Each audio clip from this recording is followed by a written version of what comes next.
Banyak hikmah dan pelajaran yang bisa kita ambil yang Allah berikan dari penciptaan langit dan bumi, dan salah satunya adalah dari makhluk kecil yang bernama kupu-kupu.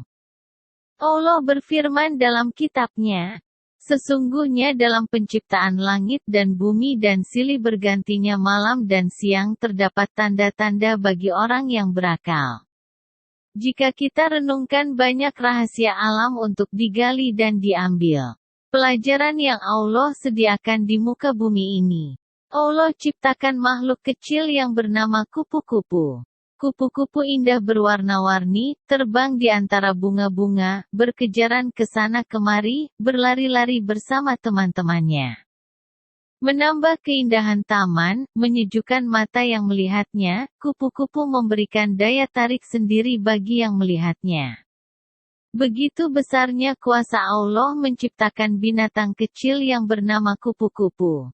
Pernah ketika kecil dulu, saya ingin menjadi kupu-kupu yang bebas terbang ke sana kemari, mengepakkan sayap-sayapnya yang indah di antara bunga-bunga di halaman rumah. Binatang kecil nan elok ini bahkan bisa menjadi daya tarik wisatawan di suatu negara, salah satunya adalah di benua Amerika, tepatnya di negara bagian Amerika yang bernama Meksiko. Ada salah satu jenis kupu-kupu raja yang mampu menarik wisatawan dari berbagai mancanegara. Tak kalah indahnya ada juga di negara kita tercinta Indonesia tempat wisata kupu-kupu, salah satunya tempat wisata Bali Butterfly Park yang berada di daerah Bali. Keindahan kupu-kupu telah menarik hati kita untuk mengagumi ciptaan Sang Pencipta alam semesta ini. Kupu-kupu memiliki daya tarik dan keindahan serta kecantikan yang luar biasa. Tak heran dulu aku pernah bermimpi menjadi seekor kupu-kupu yang elok. Dari makhluk cantik yang bernama kupu-kupu, berisi pelajaran luar biasa yang dapat kita ambil hikmahnya. Di balik keindahan dan kecantikannya ada perjalanan panjang yang harus dilalui oleh kesalahan metamorfosis.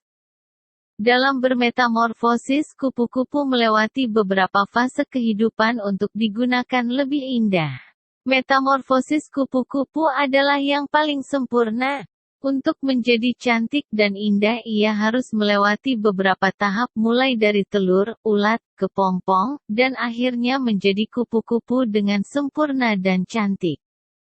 Salah satu fase kehidupan di balik keindahan kupu-kupu, ada peristiwa yang menjijikan dan membuat semua orang menjauh. Kupu-kupu yang tadinya berupa ulat membuat siapapun takut dan enggan untuk mendekatinya. Jika terkena bulu-bulunya akan terasa gatal.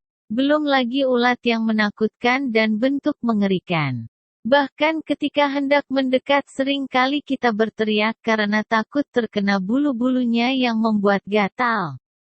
Yang lebih menyebalkan lagi, kupu-kupu bisa menghabiskan daun-daun.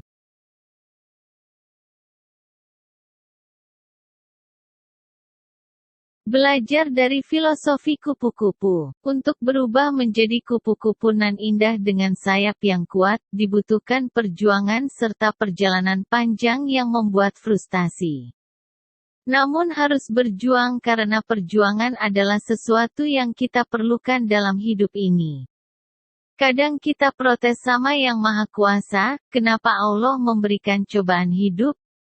Mengapa tidak adil? Tapi satu hal yang harus diyakini, Allah tidak akan memberikan kita ujian di luar kemampuan kapasitas diri. Jika Allah Subhanahu wa Ta'ala membiarkan hidup tanpa hambatan dan rintangan, itu mungkin justru akan melemahkan dan berjuang. Kita mungkin tidak akan menikmati yang semestinya. Beranilah untuk berubah, bulatkan tekad untuk berjuang, jangan berharap jalan pintas dan instan. Karena jalan instan dan ketergesa-gesaan hanya akan membuat kita manusia-manusia yang tidak kuat dengan menjadikan benturan hidup. Setiap cobaan atau masalah yang diberikan maka hadapilah dengan bijak dan hati yang lapang, yakinlah semua akan indah pada waktunya.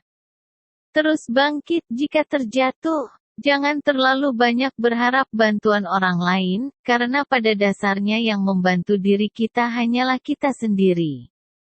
Jangan lupa berdoa kepada Tuhan Yang Maha Kuasa.